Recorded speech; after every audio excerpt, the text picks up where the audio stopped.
வணக்கம். நான் உங்கள் ஆத்ம நண்பன் பேசுகிறேன். பிரம்மஸ்ரீ தவத்திரு திருச்சிற்றம்பலம் சுவாமிகள் குருநாதர் அவர்களுடைய மலர் பாதங்களை வணங்கிட்டு இன்றைக்கி நம்ம எந்த விஷயத்தை பேச போகிறோன்னா, ₹1 கூட செலவில்லை, ஆனால் 100% ஆரோக்கியம். எப்படி சார் இப்போ எல்லாம் உடம்பு சரியில்லாமல் ஆகுது, நம்ம டாக்டர்கிட்ட போகிறோம், உடலுக்கு உபாதைகள் வருது, அப்புறம் எப்படி 100% ஆரோக்கியம் சாத்தியமாகும்னு நீங்கள் சொல்கிறீங்க அப்படின்னா, முதல்ல ஒரு அடிப்படை விஷயத்தை நான் சொல்கிறேன். தயவு செஞ்சு இந்த வீடியோவை முழுவதும் பாருங்கள். ஏன்னா அடிப்படையிலிருந்து போகும்போது தான் எப்படி 100% ஆரோக்கியம் சாத்தியமாகுங்கிற விஷயம் உங்களுக்கு புரிஞ்சுக்க முடியும்.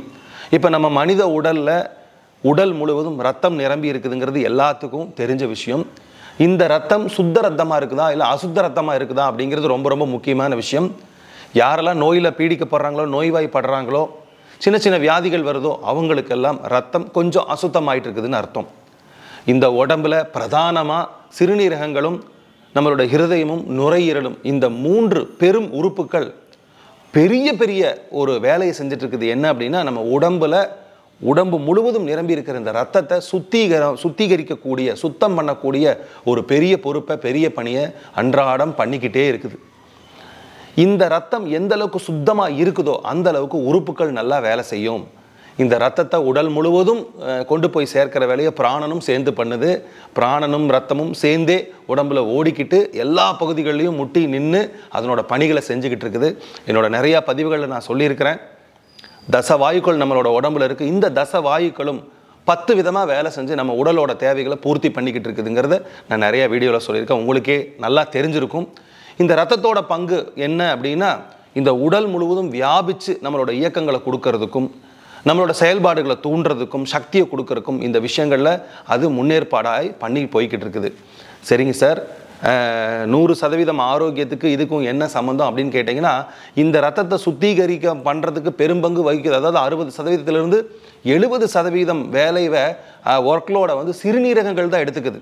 நீங்கள் நல்லா கவனித்து பாருங்கள். ஒரு சுகர் வந்தாலோ, ப்ரெஷர் வந்தாலோ, வேறு எது வந்தாலும் உடனே நம்ம மாத்திரைகள் அதிகமாக சாப்பிட்டாலும் அதிகமாக பாதிக்கிறது சிறுநீரகமாக தான் இருக்கும். இது நிறைய மருத்துவர்களும் உங்களுக்கு சொல்லியிருப்பாங்க, நீங்களும் ஜென்ரலாக தெரிஞ்சிருப்பீங்க. ஸோ சிறுநீரகங்கள் ரொம்ப முக்கியமான பங்கு வகிக்குது. இதுக்கெல்லாம் பிரதானமான காரணம் என்ன அப்படின்னா, நம்மளோட உடம்புல இருக்க ரத்தம் சுத்தமாகணுங்க. அவ்வளோதாங்க. நேரடியாக சொல்ல போனால் நம்ம உடம்புல இருக்க ரத்தம் சுத்தமாகணும். இது நமக்கு இன்னும் புரிகிற மாதிரி சொல்லணும்னா, இப்போ உடல் இருக்க தலையிலேருந்து பாதம் வரைக்கும் ரத்தம் போயிட்டு வருது அப்படின்னா, நமக்கு உடலில் தங்கியிருக்கக்கூடிய தேவையில்லாத அசுத்தங்களையும் தேவைப்படாத விஷயங்களையும் ரத்தம் எடுத்துட்டு திரும்பவும் சிறுநீரகம் நுரையீரலை அது சுத்தப்படுத்தி போய்கிட்டே இருக்கணும்.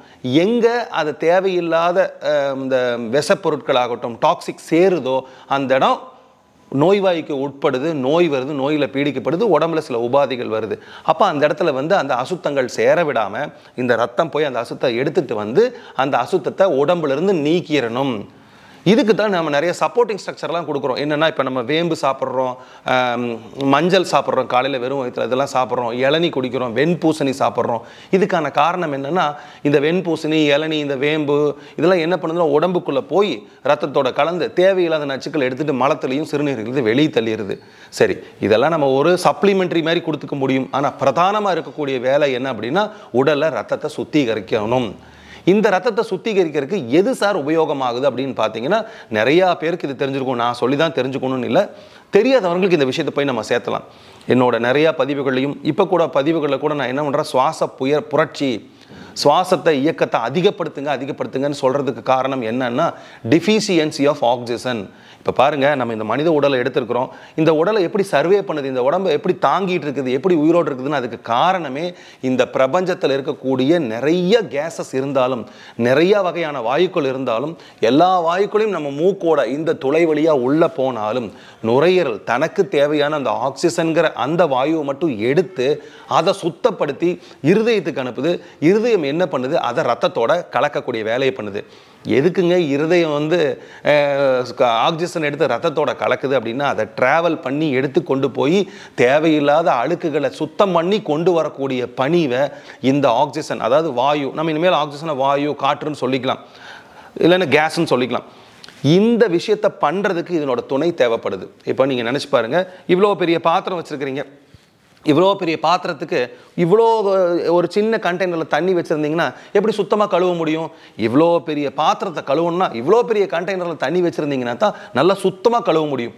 அதே மாதிரி தான் நம்ம உடம்பு ரத்தங்கிற பாத்திரத்தை நம்ம வந்து நல்லா கழுவணும் அப்படின்னா இவ்வளோ பெரிய கண்டெய்னரில் ஆக்சிஜன் நிறைய வச்சுருக்கணும்.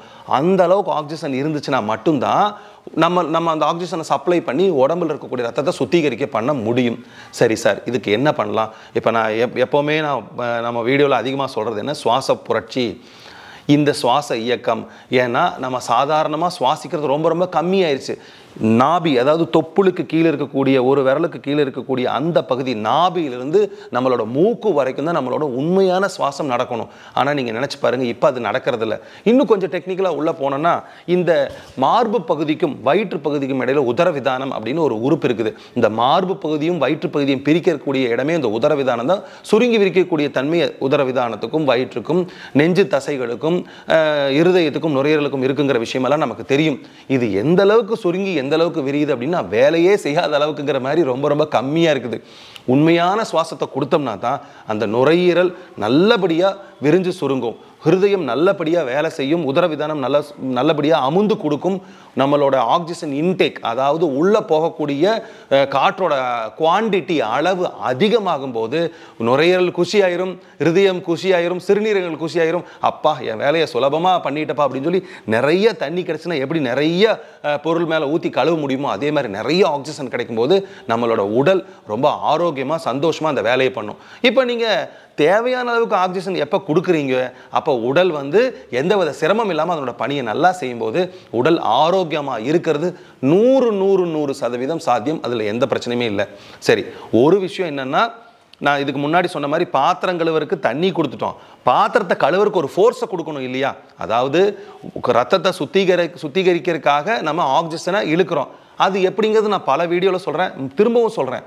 ஒரு நாளைக்கு 2 முறை காலையிலையும் மாலையிலும் வெறும் வயிற்றில் நம்ம இந்த மாதிரி முதுகெலும்பை நேராக வச்சு மூக்கு வழியாக 21 தடவை ஆழ்ந்த சுவாசம்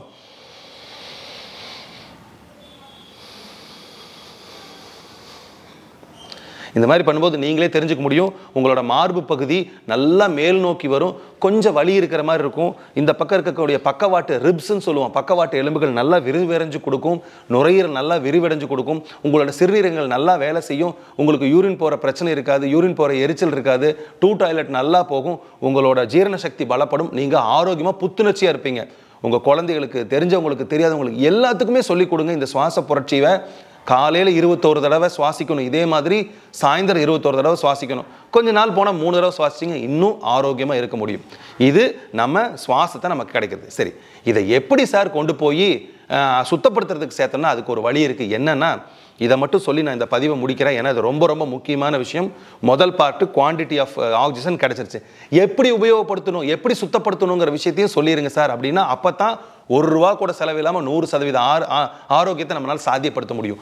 எப்படின்னா, நம்ம உடல் 8 ஜாயிண்ட்டுகளால் ஆனது. எப்படின்னா பார்த்தீங்கன்னா, பாதம் காலு சேர்ந்தது ஒரு ஜாயிண்ட்டு, முழங்காலும் தொடையும் சேர்ந்த முட்டி 2வது ஜாயிண்ட்டு, தொடையும் இடுப்பும் சேர்ந்தது 3வது ஜாயிண்ட்டு, இந்த மேற்பக்கம் இந்த கைகள் இது சேர்ந்தது 4வது ஜாயிண்ட்டு, இந்த இடம் 5வது ஜாயிண்ட்டு, இது 6வது ஜாயிண்ட்டு, இது 7வது ஜாயிண்ட்டு, இது 8வது ஜாயிண்ட்டு. இப்போது ஒரு விஷயத்தை புரிகிற மாதிரி சொல்கிறேன். நிறைய இடங்களில் இந்த விஷயத்தை ரிவீல் பண்ண மாட்டாங்க. பெரிய யோகாசனம் பண்ணி பெரிய ஆசனங்கள் பண்ணி உடம்பு அப்படி வலிக்கிறது இப்படி வலிக்கிறது அதெல்லாம் நமக்கு தேவையே இல்லை. தேவையான விஷயங்கள் என்னன்னு நான் சொல்கிறேன். இப்போது எடுத்துக்காட்டுக்கு இந்த இணைப்பை எடுத்துக்கலாம், ஜாயிண்ட் எடுத்துக்கலாம். டிகிரிஸ் ஆஃப் ஃப்ரீடம் அப்படின்னு ஆங்கிலத்தில் சொல்லுவாங்க. அப்படின்னா ஒரு ஜாயிண்ட்னால பெறக்கூடிய அதிகபட்ச மேக்சிமம் மூமெண்ட்டை தான் டிகிரிஸ் ஆஃப் ஃப்ரீடம்னு சொல்லுவாங்க. நமக்கு புரிகிற மாதிரி சொல்லணும்னா இந்த இணைப்புனால கிடைக்கக்கூடிய அதிகபட்ச இயக்கம், சுழற்சி. இங்கே பாருங்கள், இப்போ இந்த ரிஸ்ட்டை எடுத்துக்கிட்டிங்கன்னா இந்த ரிஸ்ட்டுக்கு என்ன தெரியும்? அப் அண்ட் டவுன் பண்ண தெரியும், லெஃப்ட் ரைட் பண்ண தெரியும், ரொட்டேஷன் பண்ண தெரியும். இதை தாண்டி இந்த ரிஸ்ட்டுக்கு எந்த இயக்கம் தெரியாது. 3 இயக்கம் தான் இதில் பாசிபிலிட்டிஸ். அதே மாதிரி இந்த கழுத்தை எடுத்துக்கிட்டிங்கன்னா, இந்த கழுத்து பகுதி எடுத்துக்கிட்டிங்கன்னா up and down, left to right, rotation. இந்த 3 தவிர இதுக்கு இயக்கமே இருக்காது. பிரியமானவர்களே, நல்லா புரிஞ்சுக்கோங்க. கீழே காலிலிருந்து இந்த வரைக்கும் 8 இணைப்புகளில் டிகிரிஸ் ஆஃப் ஃப்ரீடம், அந்த இணைப்புனால பண்ணக்கூடிய மேக்சிமம் அசைவுகளை, இயக்கங்களை நீங்கள் ஒரு நாளைக்கு ஒரு தடவை மட்டும் சுழற்றி விட்டா போதும். ஏங்க சார் இதுக்கு இவ்வளோ முக்கியத்துவம் கொடுக்குறீங்க அப்படின்னு கேட்டால், ஹிருதயம் வந்து ரத்தத்தை சுத்திகரிக்கிறதுக்கு நுரையீரலிருந்து ஆக்சிஜனை வாங்கி அது நாடிகள் வழியாக அனுப்பும்போது அங்கே ஏதாவது ஒரு சுருண்டு நிற்கிறதோ அடைச்சு நிற்கிறதோ இல்லை தடுத்து நிற்கிறதோ பிளாக் ஆகி நிற்கிறதோ இருந்துச்சுன்னா அந்த சுவாசம் அதாவது அந்த காற்று சரியாக போகாமல் இருந்துச்சுன்னா அந்த இடம் ரத்தம் சுத்திகரிக்காது, அந்த இடம் சரியாக வேலை செய்யாது.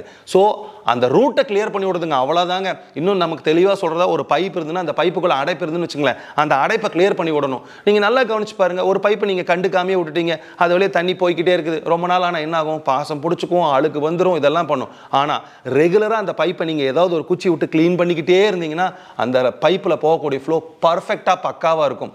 பிரியமானவர்களே, ஏன் வந்து யோகிகள் ரிஷிகள் இந்த யோகா மாஸ்டர் மெடிடேஷன் சொல்லி கொடுக்குறவங்கள ஏன் சுவாச பயிற்சியை தலையாய முன்னிறுத்தி பண்ணுறாங்க, அதே சமயம் ஏன் ஆசனாக்கு அவ்வளோ முக்கியத்துவம் கொடுக்குறாங்கன்னா இந்த ரெண்டு தாங்க ரொம்ப பிரதானம். ஒன்று மூச்சு பயிற்சி, ரெண்டாவது ஆசன பயிற்சி. மூச்சு பயிற்சி எதுக்குன்னா அதிகமான பிராணசக்தியை உடம்புக்குள்ளே கொண்டு வரணும், நிறைய குவான்டிட்டி இருக்கணும். அதிகமாக இருந்துச்சுன்னா அதிகமாக ரத்தத்தை சுத்திகரிக்க முடியும். சரி, வாங்கின ஆக்சிஜனை வச்சு ரத்தத்தை எப்படி சுத்திகரிக்கணும் அப்படிங்கிறதுக்காகத்தான் அந்த அசைவுகளை கொடுக்கறதுக்கு தான் யோகாசனம் உடற்பயிற்சி எல்லாமே. இந்த ரெண்டு விஷயத்தை நம்ம நல்லா பிடிச்சிக்கிட்டோம்னா ₹1 கூட செலவில்லாமல் 100% நம்ம ஆரோக்கியமாக இருந்துட்டு நிம்மதியாக யாருக்கும் எந்த தொந்தரவும் இல்லாமல் இறந்து போகலாம் அப்படின்னு நல்ல விஷயத்த சொல்லிட்டு இன்னொரு நல்ல சந்தர்ப்பத்தில் நான் உங்களை சந்திக்கிறேன். நன்றி, வணக்கம்.